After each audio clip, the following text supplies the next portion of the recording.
안녕하십니까. 2019년 12월 12일 최병목의 팩트 시작하겠습니다. 자, 국회에서 처리한 예산안 확정됐죠? 뭐 날치기다 뭐다 뭐 이런저런 얘기가 있고, 한국당은 그 때문에 뭐 국회에서 무기한 농성 뭐 들어갔다고 하는데, 자, 그 국회 예산안 그 항목 같은 거 한번 보신 적 없으실 겁니다. 근데 저야 물론 봤죠. 봤는데 제가 봐서 뭐 그걸 알 수가 있겠습니까? 국회 예결특위, 예결위원회 위원장을 지냈던 과거 국회의원들을 만나보면 그걸 아는 데는 상당한 시간이 걸린다. 왜 그러냐면 그 곳곳에 뭔가가 숨어 있습니다. 그래서 그거는 정부 관계자로부터 설명을 제대로 듣기 전에는 알 수 없는, 내지는 본인이 경험을 많이 쌓으면, 그러면 아, 이게 뭐구나, 여기에 무슨 예산이 숨어 있구나 하는 것들을 알 수가 있고요. 그냥 저희 기자들이 알 수 있는 내용은 거기에 무슨 SOC 사업 같은 거, 어디에 뭐 만든다, 그런데 거기로 돈이 뭐 얼마 갔다, 뭐 이런 것들을 알 수 있는데 그런 것들도 기자한테 상세하게 보여주지 않습니다. 그렇기 때문에 항상 문제가 되는 것이 바로 국회에서 나랏돈 나눠먹기. 그러니까 정부가 예산안을 짜가지고 그걸 국회에 제출하면 뭐 그냥 무턱대고 뭐 야당은 뭐 여기서 뭐 그냥 얼마 몇 조 깎자 뭐 이렇게 나오지, 구체적으로 뭘 어떻게 깎자 하는 것들은 나중에 나옵니다. 초반에는 그냥 실적 때문에 뭐 몇 조 깎자 뭐 이렇게 나오고 있고요. 이런 식의 주먹구구식 예산심사, 이거 있을 수 없는 일이죠. 이걸 막아야 됩니다. 막을 방법이 무엇일까요? 또 하나 막아야 되는 것은 바로 오늘 아침에 이런저런 보도가 나왔습니다.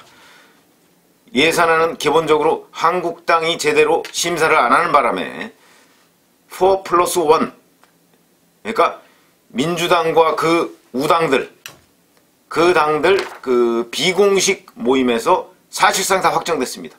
그러다 보니까 민주당 의원들 지역구, 그 다음에 이 4+1이라고 하는 그 민주당의 우당들, 그 당들 지역구 이런 데에 예산안이 뭐 몇 억씩, 몇십억씩, 뭐 몇백억씩 증액이 되거나 신설이 되거나 한 대표적인 사례가 바로 그런 겁니다.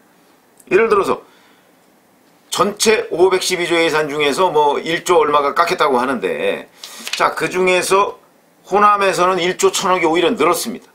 호남. 물론 민주당도 호남 지역구를 많이 챙깁니다. 왜 그러냐면 호남에 민주당 의석이 없지 않습니까? 그런데 지금 호남에서 여론조사를 보면 민주당이 상당히 앞서 있습니다. 이걸 유지하려면 아, 정부가 호남의 지역구는 없지만 이렇게 우리가 호남을 배려하고 있다는 것을 보여줄 필요가 있기 때문에 전체적인 예산은 1조 원 이상을 깎았지만 호남만 딱 떼놓고 보면 1조 원 이상을 늘렸다. 그것이 핵심이고요. 그러면 박지원 의원 같은 경우 예를 들어서 이제 호남 고속철도 사업, 뭐 이거야 박지원 의원 목포 개인 사업은 아니죠. 그러나 여기에 500억 원 이상을 증액을 했습니다. 그 다음에 역시 전북이죠. 정읍. 유성엽 의원 같은 경우는 그 벼 건조 저장 시설 여기에다가 10억 원 이상을 더 추가했습니다. 원래 있던 예산에다가. 근데 뭐 예산 뭐 쓸 수 있으면 쓰는 거죠. 근데 문제는 정읍시에 있는 벼 건조 저장 시설에 왜 나랏돈을 써야 되는지 저는 그 점을 이해를 못 하겠습니다. 정동영 의원 같은 경우는 전주의 탄소산업단지 진입도로 여기에 20억 원을 책정했는데, 이것도 아니 전주 지역에 있는 산업단지 도로 진입도로를 왜 그 나랏돈으로 해줘야 되는 거 아닙니까? 아니 전라북도 예산으로 하거나 아니면 전주시 예산으로 하면 되지. 이런 게 바로 소박한 유권자들의 심리입니다. 왜 그걸 서울에 있는 내 호주머니에서 나간 세금으로 전주에 있는 산업단지 진입도로를 만들어주느냐 이거지. 그건 산업단지에 들어가는 그런 회사들이 공동으로 부담하거나 아니면 그게 곤란하면 전북도나 전주시에서 내서 그 도로를 만들어주면 되는 거지. 보나마나 그 산업단지라는 것이 처음에는 뭐 야산이거나 뭐 아니면 뭐 논이거나 밭이거나 뭐 이러지 않았겠습니까? 근데 그 진입도로를 왜 나랏돈으로 만들어주느냐 하는 근본적인 의문. 이건 과연 누가 이런 고민을 했겠느냐. 저는 고민을 해야 된다고 봅니다. 심상정 정의당 대표 요새 뭐 연동형 비례대표제 해가지고 정의당 의석 늘리느냐고 혈안이 돼 있는, 그래서 과연 정의를 지키는 정당이냐? 왜냐면 조국 전 법무부 장관 사태 때도 반대하지 않았죠. 그게 왜 그랬겠습니까? 바로 선거법 처리, 이 문제와 관련해 한 정의당의 이익과 부합하기 때문에. 그러니까 정의가 아니고 기준이 정의당의 이익과 얼마나 부합하느냐가 곧 정의다 이렇게 생각하는 정당인지 아닌지, 그걸 제가 되묻고 싶은데, 거기도 고양시 하수관로 정비에 5억 원을 추가했습니다. 고양시에 하수관 정비하는 것까지도 아까 전주의 경우와 마찬가지로 왜 그걸 나라 돈에서 해줘야 되느냐, 그런 근본적인 의문이 있습니다. 이게 뭐 4+1만 그런 게 아닙니다. 김재원 의원 예결위원장이죠. 의성에 있는 뭐 불법 폐기물 처리 행정 대집행 비용, 아니 이런 것까지, 이걸 비롯해서 뭐 김재원 의원 지역구 그 인근에 100억 원 이상이 증액됐다고 합니다. 물론 예결위원장이니까 예결위원장 항상 이렇습니다. 제가 국회 출입할 때 많은 의원들한테 이제 그 예산 관련한 얘기들을 들었습니다. 그때 모 의원 이런 얘기를 하더군요. 야, 우리 지역은 말이야, 내가 예산 끌어다가 논두렁까지 다 포장했어. 그게 한 15년 전 얘기입니다. 논두렁까지 다 포장했답니다. 논두렁 포장 왜 합니까? 그건 은유적인 표현이지만, 그러니까 뭐 하여튼 나라 돈 다 끌어다가 자기 지역구에다 쏟아 부었다 이런 얘기입니다. 낭비 아닌가요? 국가 전체적으로 보면 어마어마한 낭비인데 아무도 통제를 못하는 겁니다. 이런 일이 지금도 벌어지고 있고, 지금도 지방 몇몇 공항 가보셨는지 모르겠습니다. 가을에 가면 비행기는 안 날아다니고 거기에 고추 말리거나 벼 갖다 널어놓고 말리고 있습니다. 왜냐면 공항이라고 만들어 놨는데 그 공항에 뭐 수요가 있어야 되는 거 아닙니까? 사람들이 왔다 갔다 해야 비행기가 뜨고 내리는 거죠. 그런데 공항 떡하니 지어놓고 아무도 제대로 관리도 안 되고 승객은 없고, 그러니까 거기다 고추 말리는 겁니다. 고추 말리고 벼 말리고. 근데 거기에 수천억이 들어갔습니다. 나라 돈 수천억이 들어갔습니다. 누가 책임집니까? 그러니까 그런 걸 관리하는 한국공항공사는 적자입니다. 이것도 누가 책임집니까? 그 적자 안 하면 결국 또 나라 돈으로 메워야 됩니다. 이런 일들이 반복되고 있다. 그런데 막을 방법은 없다. 없나? 있습니다.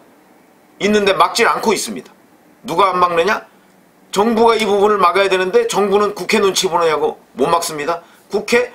국회가 정부에서 짜오는 예산을 견제해야 되는데 자기 지역구에 가져가느냐고 혈안이 돼 있어서, 그래서 서로 짬짬이로 눈 감고 말아줍니다. 결국 손해는 누구냐?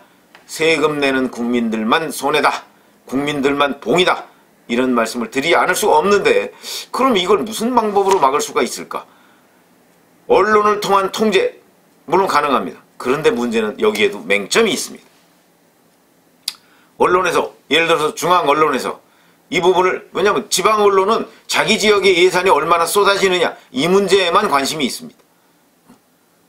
국가 전체적으로 뭐 예를 들어서 호남에 또는 경상도의 균형 발전이 어떻고 이런 일에 지방지는 자기 지역이 중심이기 때문에, 예를 들어서 호남에 있는 지방지는 이번에 호남이 예산을 얼마나 확보했다. 또 경상도에 있는 지방지는 경상도가 예산을 얼마나 확보했다. 야, 호남에 비해서 우리가 예산을 적게 확보한 거 아니냐. 이런 거 위주로 기사를 씁니다. 그러니까 이런 걸 지적할 수 있는 건 중앙지입니다. 국가 전체적으로 보면 뭐가 어떻고. 그런데 중앙지에서 만약에 이런 식으로 박지원 의원이 어떻고 김재원 의원이 어떻고 호되게 비판을 합니다. 하면 이 사람들을 도와주는 일입니다. 이 사람들 지방에 가서 뭐라고 하는지 아시죠? 내가 중앙에서 조선일보가 또는 동아일보가 한겨레신문이 이렇게 비판을 하는데 내가 그걸 무릅쓰고 우리 지역에 이렇게 왔습니다. 내가 우리 지역에 100억을 끌어왔더니 한겨레신문이 저렇게 날립니다. 제가 얼마나 고생했겠습니까? 그 지역에 있는 주민들 박수칩니다. 아, 그래, 역시 내가 잘 뽑았어. 도움이 됩니다. 중앙지에서 이 사람들 비판하면 할수록, 중앙방송에서 비판하면 할수록 도움이 됩니다.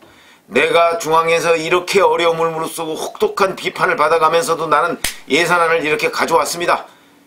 내가 그래서 앞으로 여기에 진입도로 내고요. 여기에 뭐 불법 폐기물 이거 행정 대집행하는 거 그 비용도 내가 중앙에서 빼왔습니다. 우리 돈 안 써도 됩니다. 그렇게 할 것입니다.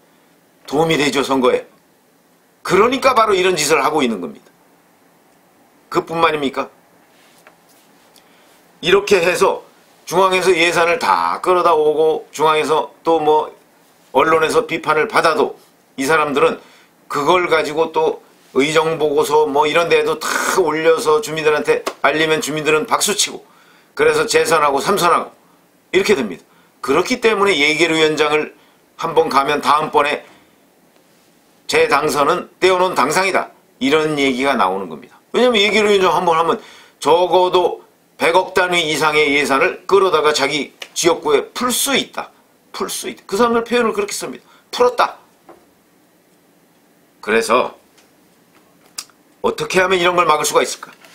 자, 제가 말씀드리는 첫 번째 대안은 바로 소위라는 게 그전에 있었는데, 그러니까 예결위가 있고 예결위 소위가 있습니다. 소위는 예결위에서 항상 뭐든지 예결위 전체회의에서 다 논의할 수는 없으니까 조그만 위원회를 하나 만들어서 거기서 한다는 건데, 그게 옛날에는 기록이 없었습니다. 그래서 그거 기록을 하자. 기록이 없으니까 자꾸 쪽지 예산 들어가고 뭐 어쩌고 하는 거 아니냐라고 얘기했더니 이번에는 소위에다가 기록을 만드니까 소소위라는 걸 만들었습니다. 기록 안 남는. 이런 것들이 바로 도둑질이죠, 도둑질. 그런데 그걸 여야가 짬짬이로 하고 있습니다. 그러니까 제가 제안드리는 방법은 국회 기록에 남지 않는 위원회에서 예산 심사를 못한다. 이렇게 규정을 할 수밖에 없습니다. 이것도 편법입니다. 그렇다고 해서 뭐 속닥속닥 밥 먹어가면서 예산 심사하는 것까지 어떻게 막겠습니까?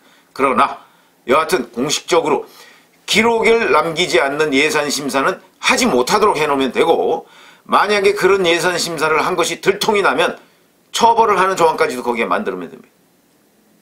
그러니까 기록을 남겨라 이거예요.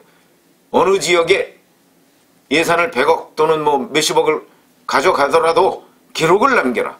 그래야 나중에 책임이라도 물을 수 있는 것 아닌가. 기록을 남겨라. 그게 바로 국회 예산심사에 대한 민주적 통제입니다. 문재인 정부 사람들 민주적 통제 참 좋아하던데 왜 이런 민주적 통제는 안 하는지 모르겠습니다. 그 다음에 두 번째, 정부는 지금 많은 사업을 예비타당성 조사를 면제하고 있습니다. 그러나 면제할 수 없도록 해야 됩니다. 예비타당성 조사가 뭡니까? 지금 제가 공항 만들어 놓고 거기다 고추 말리고 벼 말린다고 했죠? 그거 만약 예비타당성 조사 제대로 했으면 그런 공항 탄생하지도 않습니다. 그러니까 제가 보건대 대통령이든 누구든 뭐 적어도 몇억 원 이상의 사업에 대해서는 예비타당성 조사 면제를 할 수 없도록. 왜냐하면 그것이 곧 예산 낭비이기 때문에, 그것이 곧 세금 도둑질이기 때문에 그걸 못하도록 예비타당성 조사는 반드시 필요하다. 반드시 필요하다. 면제할 수 없도록, 적어도 뭐 500억 원 이상 이건 면제할 수 없도록 만드는 통제장치가 필요하다.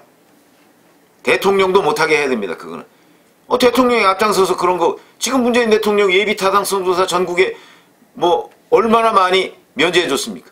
그것 때문에 또 얼마나 많은 나라의 세금이 헛된 곳에 쓰여질 가능성이 높아졌습니까? 제가 뭐 예비타당성 조사 안 하면 전부 그거 헛돈이다 이렇게 얘기는 안 하겠습니다. 그러나 그럴 가능성이 높아진다는 것이죠. 그 점은 분명한 거 아닙니까? 그 점은 인정해야 됩니다. 자, 또 하나, 여야가 완전히 합의한 시민단체 관계자. 요새 시민단체 믿을 수 없습니다. 그러니까 시민단체도 다 정치 편향입니다. 그러니까 그 중에 정말 여야가 공동으로 합의한 시민단체나 언론계나 이런 사람들로 하여금 1차적인 검증을 거치게 하는 방법도 하나 있겠다. 이건 뭐 별로 그렇게 믿음성 있는 그런 방법은 아닙니다만은 궁여지책으로 이런 것도 가능하겠다. 그것도 결국 민주적 통제의 한 방법이 되겠다 하는 말씀을 드립니다. 그리고 사실 궁극적으로는 유권자들이, 표를 찍는 유권자들이 이런 걸 잘 분간할 수 있으면 좋은데 우리나라 우리나라뿐만 아니고 외국의 어떤 유권자도 이런 문제를 제대로 분간해낼 능력 사실은 없습니다. 그런 정보가 없습니다. 정보 공개를 우리 국회 정보 공개 안 하지 않습니까? 이번에 한국당이 그 4+1 그 협의체에서 느리고 줄이고 신설하고 했던 거 항목 보자 그러니까 공개 안 했지 않습니까? 이런 나라에서 국민들이 이걸 다 해서 일일이 시시콜콜이 옳고 그름을 판단해서 투표하는 것 이건 기대하기가 어렵습니다. 그렇기 때문에 제가 말씀드린 그냥 정치부 기자의 경험으로 미루었을 때 이러이러한 것, 그 중에서도 내가 첫 번째로 꼽았던 것 바로 기록을 남기지 않는 예산안 심사는 불법이다. 그걸 적발했을 경우 처벌할 수 있다. 얼마 처벌이 가능하다 하는 거 이거부터. 그러니까 소소위라는 것 자체를 없애야 합니다. 최소 단위는 소위다. 거기 반드시 기록에 남겨야 된다. 이런 것을 바로 민주적 통제라고 할 수 있는데 문재인 정부 사람들 다른 곳에서는 다 민주적 통제 주장해가면서 왜 국회 예산 심사 때는 민주적 통제 주장 안 합니까? 이 부분을 도입을 해서 나라 돈이 헛되이 쓰는 것을 막아야 하겠습니다. 감사합니다.